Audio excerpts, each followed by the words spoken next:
How's it going? It's going. Yeah? Yeah, I'm here. I'm excited. Yeah, so thank you for coming on the show. Well, thank you for inviting me. No problem. So before we get started, I want you to introduce yourself. What's your name? What's your business? Okay. Well, my name is Rosa Cardenas. I have a family business, furniture family business called Mini Upholstery. And I have my own interior design business, and it's under the Latina Socialite. So I'm branding that under the Latina Socialite because I incorporate home fashion and personal fashion. Okay. So that's a way that I'm kind of bridging both worlds together for myself. Okay. So tell me, what made you get into fashion? Give me a little short backstory of how did you start the family business? Kind of how did you get into the whole fashion industry? Well, the family business, I kind of had no choice, that was not an option, but I'm very grateful that that I had that opportunity. My parents started a upholstery business in 1982, and then we started building furniture, custom building, all of that. Working with interior designers, I was able to really get hands-on training through them. Okay. I then went to ASU, got some schooling there at Phoenix College as well. So I basically really found early on my passion for textiles and fashion and home interiors and all of that. And I honestly didn't know that it was a career. Truly, it was just something that I had to do with my family. At the age of 9, I was the family interpreter, invoice writer, the collector, pretty much the scheduler, everything. And so that's kind of where that started. We still are in business, so I'm really proud and happy. It's been an up and down like with any business, but we're still holding on strong. I then was able to make really good money through interior design, and I opened up a boutique called Blush Boutique. Okay. And it was really mainly because when the housing market crashed, a lot of my clients as well were losing homes, properties, all of that. So my service wasn't necessarily a service that was a need. It was a luxury type of service, and a lot of my clients were no longer really running to do a lot of the service that I was offering. So I thought that I'd invest into myself and start a new business for my own family, like my kids, my own legacy. Right. My parents really started, implemented that with me, and so I wanted to do something like that. So with the boutique, that kind of opened up the doors.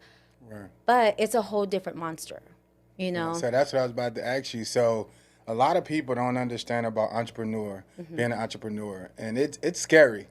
It is extremely. And it's a lot. So for you to say, you know what, I'm not going to go work for someone else. I'm not going to work a 9 to 5.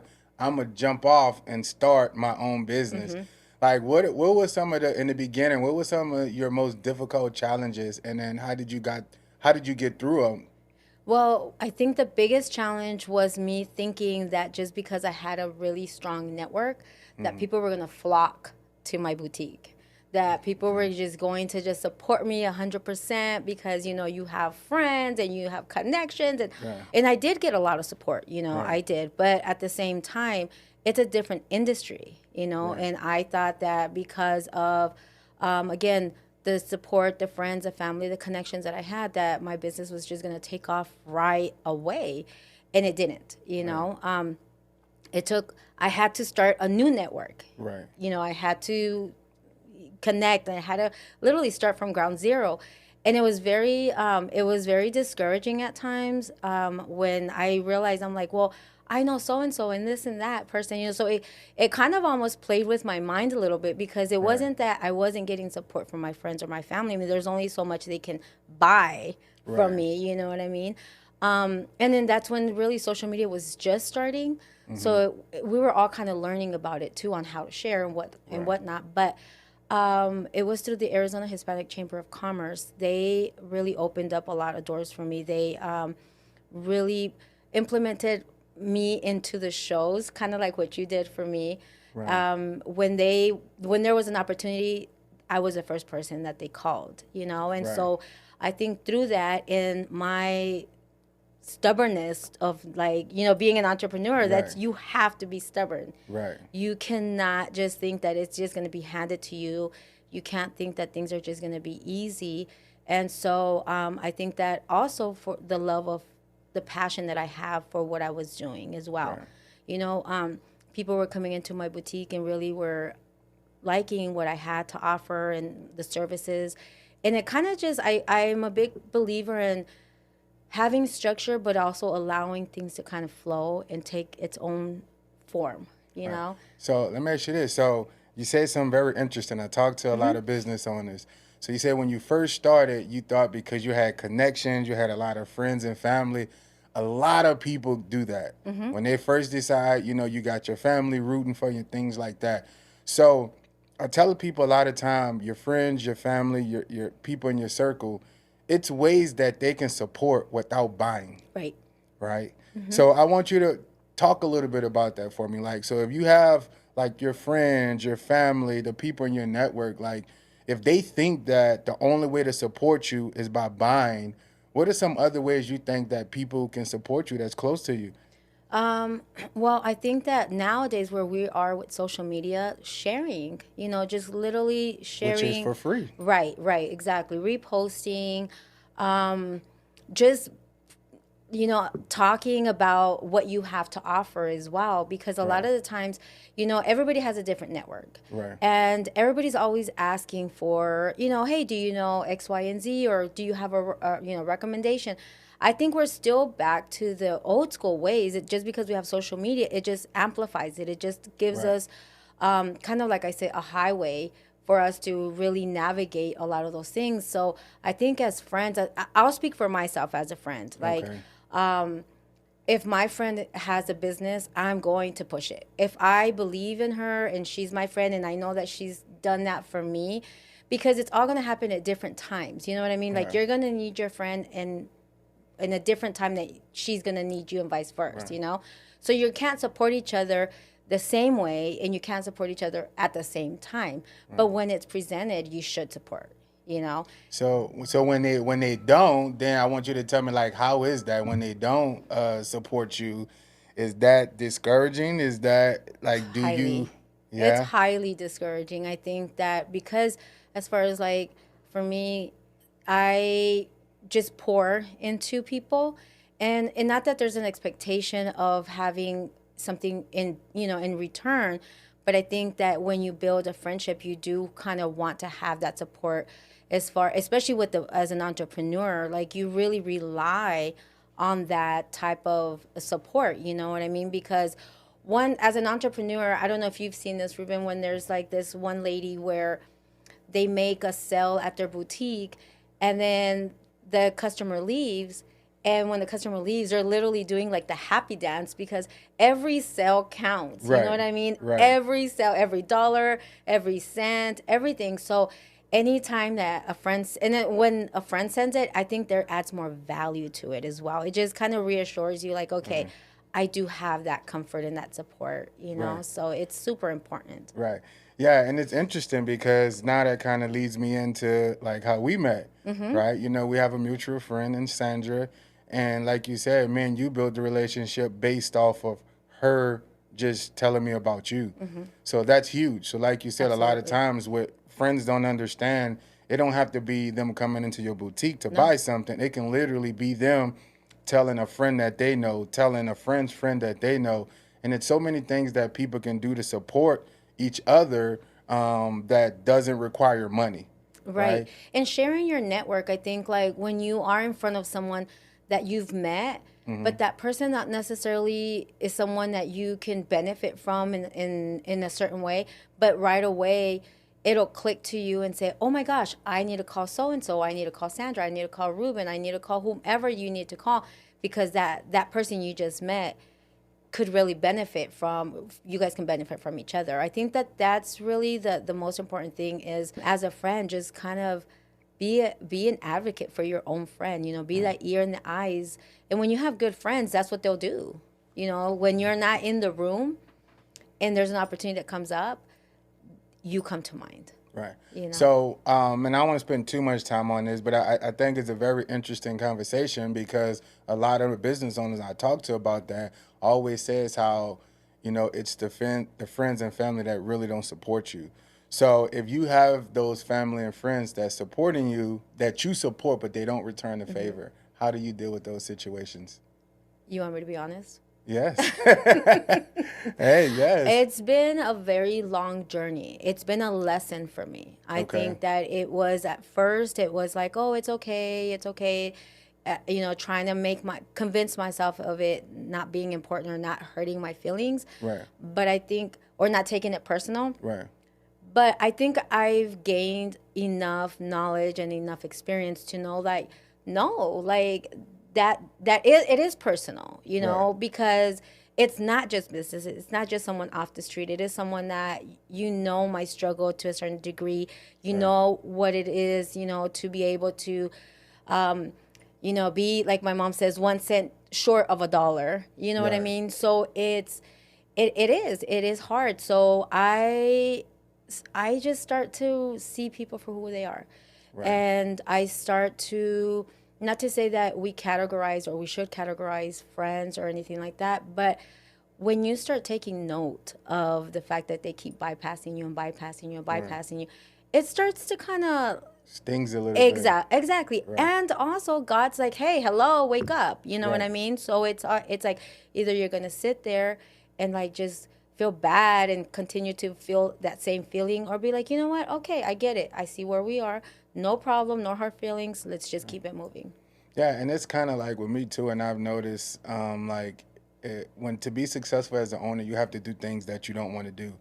And I realized to be great and to be good at what you need to be, sometimes you're going to sacrifice family, loved ones, and they don't understand. And it's okay, and everybody have different viewpoints on it. So Yeah. I just was definitely one interested in yours. So going back to kind of how we met, Sandra introduced us. She told me about, how great you was at what you do. Thank you. And then the first thing we did was we teamed up with for our gala. Yes. So, I have a nonprofit, Team 24 Community, and we put on a huge gala last year in October. Right. And, we hired you to put on a fashion show. Yes, I was So- so excited and Yeah. grateful. I think anytime I have the opportunity to partner with a nonprofit, it really feeds a different part of my soul, Gotcha, because I okay. think as an entrepreneur, you feed yourself off of you kind of go off of a different energy. But when you Right. start to partner up with nonprofits, I think that what that does, it gives you a sense of giving back. Right. And you also understand, the humble beginnings that you've had and what it entails for others. So when you are given the opportunity, or when I was given the opportunity to Right. be able to assist and be part of the Team 24 Gala, I was super, super excited. I mean, we've done fashion shows on a regular basis, but like I said, when it's a nonprofit, it just feels different. So how do you think nonprofits align with what you do professionally? I think, well, nonprofits for me and fashion shows, I think it brings a spin. It Okay. takes it outside of the raising money and then just people coming and having dinner, having lunch, awards, people talking. I think plugging in the fashion part, everybody loves fashion. At some Right. point, regardless of who you are, you kind of like that. But I think this particular fashion show was more like implementing the fashion line and the nonprofit, and then just kind of putting, first your best foot forward, I guess, if you will, and showcasing the different ways that people can style that line. But it was really, really fun. We pulled a lot of models that weren't experienced, because we Right. knew that was one thing that you are big on, is giving people opportunities. So we wanted to do the same and carry on that same mission that you guys have. Okay, so I want you to speak about that. So, we kind of decided to do something a little bit different. You have your traditional galas where, you come in, everybody speak, you do auctions and do that. So we kind of wanted to switch it up, So our gala, how everybody want to say it, it was Team 24 Presents Draft Night. Right. And we wanted to bring a different vibe to it. So we wanted to create the fashion show. So, when we sat down, we talked about it, you was automatically on board. You were 100%. super excited. So, what do you, when you decide to take on that task, like what kind of opportunities you thought that, you know, this can bring to you and the people that you brought to the table as well? I think more than anything, I focused on the opportunities that we could create through the fashion show for other models, because I Okay. do understand how hard and how cliquey sometimes that industry can be, you know? Okay. And I also wanted, and it's always been like a point for me through fashion to really stress the importance of confidence, Okay. you know, and through fashion bringing that confidence. And I think, like I said, with some of the models not having a whole lot of experience, I think that that boosted their confidence as well, and that also helped them, you know, list it on the resume and possibly get booked, which a lot of the models did really well. Right. You know, and they're now, you know, some of them are getting paid for some of that because of the exposure that was given to them through the fashion show. So that was, to me, the most important thing, is like, okay, when I got with my team, it was, we need to, you know, adopt the mission of Team 24 community Right. into this fashion show. Okay. So you also had some designers, We you did. know. So what kind of opportunities or what kind of experience did that help out with your designers? We had stylists. So Okay, with the stylist, Okay. it's a lot. It was a lot. It made more sense to use stylists than designers, because we Okay. couldn't really change the pieces that we were Right. Yeah, showcasing. you're right. So You're the right. stylist we chose were all, I think, but one had no experience. Okay. So that was, again, something that we took into consideration. And Right. I think one was a student as well. So when we went out and we searched, or we had people reach out to us, we wanted to make sure that, one, they were talented, and two, that they wanted this just as like helping them understand that the exposure could also bring a lot. Right. And so were they ready and were they prepared? So that was one of the criteria that we took into consideration when we chose them. Okay. So, you know, what was some of the feedback that you got from a lot of the people that participated on your team? I think for us, well, critique meaning like how we could improve, because there's always No, room for meaning more improving. like the experience, like a lot of them felt. So the models, the Oh, stylists, you know, your runway coach, yourself, like, you know, after you guys put it on yourself, like, what are some of the things that you guys took back collectively as a team? well, and then I want to remember to mention that we also picked, instead of picking hair and makeup artists that already experienced and so forth, we chose a school. And Okay. so everybody that did the hair and makeup were students as well. And they did amazing. So that opportunity for them So really you're set the basically tone. telling me, so with you guys collaborate with the Team 24 community, you guys was able to provide an opportunity for stylists, models, makeup artists, and a hair stylist. Exactly. So when we reached out to the school, it was also a choice of using a school that we've already used before, or giving an opportunity to another school. So we took the risk, because hair and makeup is crucial. Right. And we just never know what we're going to get, especially with students, because Right. they're learning, you know? Right.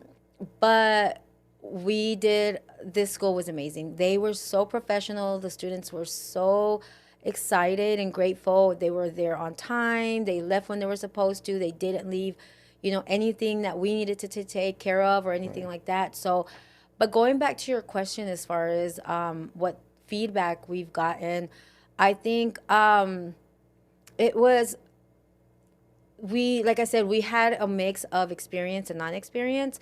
So with the models that had no experience, it was a mixed of feedback. They were overwhelmed, because it's Right. crazy, and if anybody knows fashion in the back of the house, it is insane. Right. So to them, they were like, "Oh my God, this is crazy," but I kind of like it. So that was Okay. a weird thing.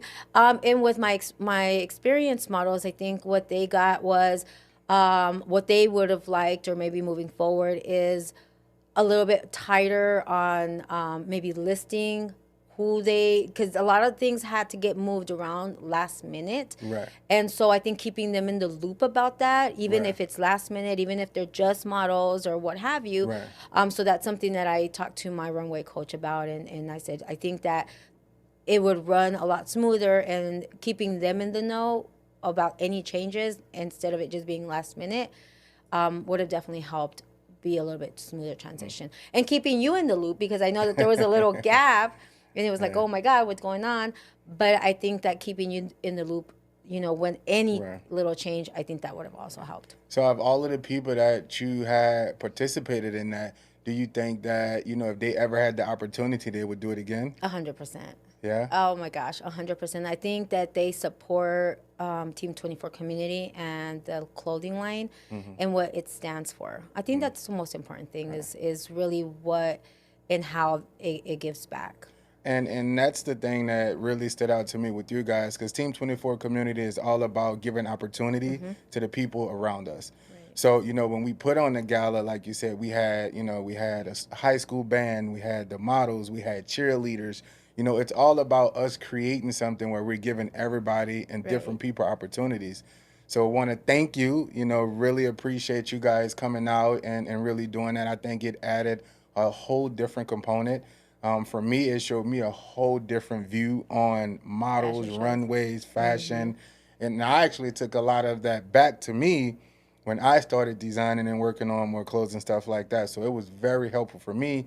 And then also we still had a few of your models from that come back and do models, you know, model shoots for us as well. So, you know, thanks to you, if you would have never created that, you know, atmosphere or situation, then we would have never connected with them either. And then they wouldn't have had that other opportunity as well. Right. So giving you your flowers. I'll take them, but I'll give them back. You know, we're going to go back and forth. But I think the opportunity really was given to us, you know, because at the end of the day, without you reaching out and without your trust and without you also, because I know it's hard for you to just kind of hand something over, you know what I mean? Yes, yes. So that in itself, I think, took a lot. And I knew, or, you know, and my team knew that we needed to deliver what it was that Team 24 community is about, you know? And I think that the models, we stress that to them. We do ride them a little hard, you know, sometimes, but we have to in order for them to understand that it's still fun, but it is still business, you know? And so we try to be the balance, I think, between my runway coach and myself. She's, you know, although I can be kind of little, you know, but I again, the opportunity given to us, we appreciated it. No, definitely. So thank you. I want to kind of get back on to you personally again. Oh, thank you. All right. So, you know, after that, you know, definitely we worked together again on another project. I hired you again to do some interior design for our new Team 24 community building. And we love it. Thank you know, you. So I think that, you know, you especially have a unique talent with you as far as the interior design and stuff like that. So for people that's looking or people that's watching, you know, if you had to explain yourself in 3 words. 3 words. I think that describe yourself in 3 words. I would describe, I don't know. I think in 1 word, I'm going to say I'm a mixologist of textiles. Okay. Because I use fashion and color psychology in everything I do. Okay. I think that, you know, fashion in itself has a very cold and superficial, you know, when people think of that. But it really is a lot deeper. You know, it has to do with a lot of psychology. So when I do have clients on hiring me for a wardrobe consultant or styling, I take a lot of the whys of what they do and kind of implement it. And sometimes some things need to be changed. I don't say changed, but adjusted and maybe get an explanation as to why certain things are done. And the same thing goes for people's homes. There's specific reasons why you're holding on to certain things, certain pieces of furniture, certain pieces of clothing. You know, it goes hand in hand. And I also know that the power of color is huge in what you wear and also in how, you know, what color you have in your branding, in your business, at home.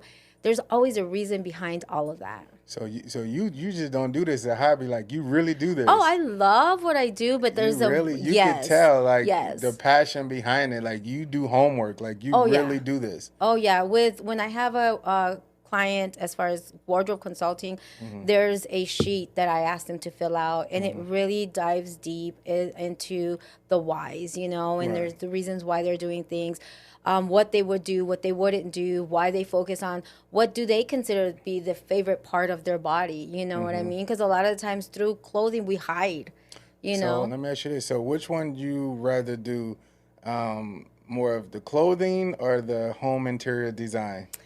It's not fair. Like, it's just not. I think it's two separate things. Right.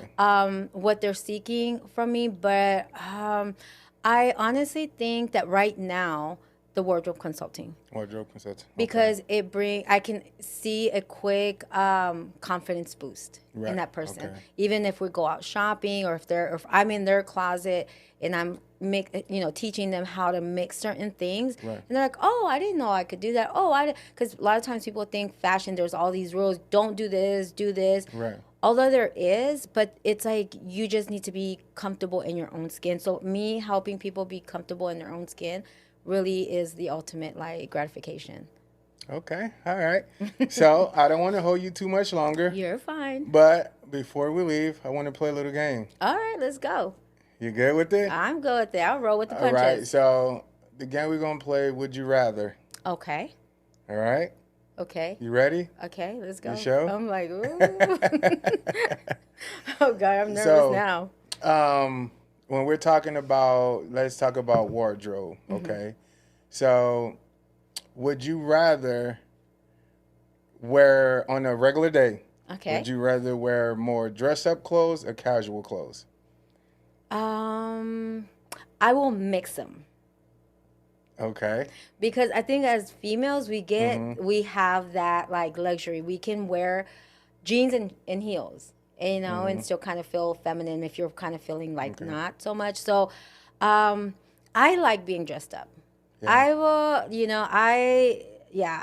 I can be in flats, but I like being dressy. So dressed up. Dressed up? Yeah. Would you rather heels or tennis shoes? Heels. I'm Yes? short, so it's like All right. I'm the short one. So I will put my feet through some torture in order to kind of get a couple inches. So heels. Okay. Would you rather your hair in a ponytail or straight? I think in Hanging. Arizona, ponytail, it's like always my go-to, and I'm never in one place. So there's time you see me. Sometimes I'm unloading furniture, which Right. you've gotten on me about, and it's just in my nature. So if my hair is out of the way, then perfect. For the most part, ponytail. Okay. Would you rather more of a sit-down 5-star dinner or a quick fast food stop? Oh gosh, if Sandra were here, she would tell you. I will go through the drive-through. I will just, as long as I'm fed, I could care less. It really doesn't. I'll have a bag of chips and it's not the best advice. I'm not a nutritionist. Remember that. I'm a wardrobe stylist. I'm an interior Right. designer. I'm not a nutritionist. But yeah, I'll just, if I'm hungry, I'll eat whatever. Right. Yeah. Would you rather more, when we're talking about wardrobes, would you rather more dark basic colors or more loud vibrant colors? I love color. I literally live through color. I think I live through color, patterns, and textures. So I have to be in color. It's not my style. So I know my style. Yeah. All right. So would you rather coffee or water? Bubbly water. Bubbly water? What's bubbly water? So like sparkling water. Sparkling water. That's the only Okay. bougie thing I think I have. It's like I have to have sparkling water. Yeah? All right. Would you rather a night out with your girls or would you rather just sit at home and watch a movie? Oh man, I think a night out with my girls because that fills my cup. Okay. So like I'm always on the go and I'm constantly just kind of going, and it's a different type of tired that you get the next day. You know, kind of like a hangover tired. So sometimes we need that, you know. Right. All right. Would you rather to go to a fashion show in New York or in London? Ooh, damn, that's a hard one. That is a hard one. Ooh, can I have both? Nope, you only can pick one. You know what? I'll take New York. Why? Just because I think New York has, I mean, the right fashion show in New York. Because a lot of Okay. times people think Fashion Week means like you're going to see all of these things that you see on social media in New York. So in New York, you'll see a lot of little pockets of things.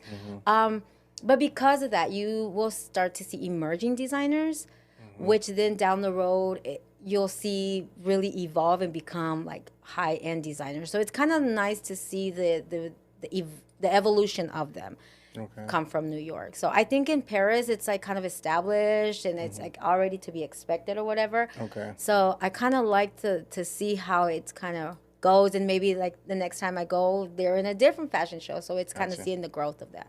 Okay. All right. Yeah. See, was that bad? It was like the devil and the angel. It was like Yeah. if it was really gonna happen, right? But I'm just like, oh my god, which one am I gonna pick? Right. Okay. Well, thank you so much for coming in. We definitely got to have you back on. Thank you. I'm happy to be here. So, if someone want to look for you as far as maybe some in-home interior design, some wardrobe consultant, Right. like how can they get in contact with you? The best way would go follow my Instagram. It's the Latina Socialite. Okay. TheLatina Socialite. Okay. Yeah, so that send me a DM. That's really the Alright. best way to reach me. That's that's the easiest and the best way. Okay. So, you guys hear it from me. Go follow her. Follow. She's great at what she do. And I'll let everybody else know too.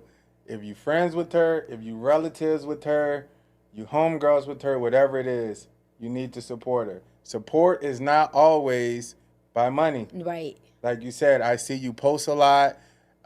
You're always supporting everything on my Yeah. social media Yeah. that I see. You always liking it, hearts, clapping, like everything. It doesn't matter what it is.